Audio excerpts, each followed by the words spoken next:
হ্যাঁ, বাড়ি থেকে আসলাম দিল্লিতে আসার পর কাজ টাজ তো পেলাম, পয়সা তো কম দিচ্ছে। হ্যাঁ, আর কি আর করবো, কাজ আর আমার ভালো লাগছে না।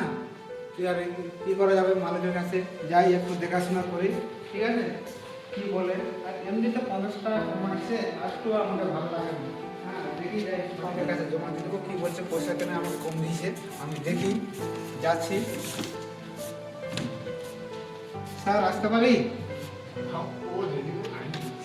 আসতে পারি? স্যার আমার একটা কথা ছিল। হ্যাঁ, বসুন বসুন।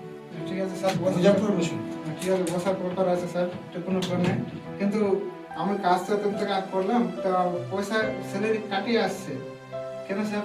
কত টাকা কেটে এসছে? 1500 টাকা কেটে এসছে।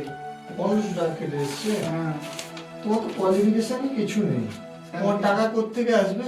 স্যার, তো এরকম কাজ করা যাবে না স্যার। আমার 1500 টাকা করে কম আসছে, হ্যাঁ, তাহলে আমি কাজ করবো না। কাজ করতে হবে না, আমরা আমার কার্ড থাকলো, আমি চললাম বাড়ি। যাও। আমার ভালো লাগছে না। তোমার মতো লোক লাগবে না আমার। ঠিক আছে স্যার, ভালো কাজ করবো না, চললাম আমার বাড়ি। কেউ সিরিয়াসভাবে নেবেন না, এটা দিল্লিতে চলছে, এই জন্য আমি ভিডিওতে তুলে ধরেছি।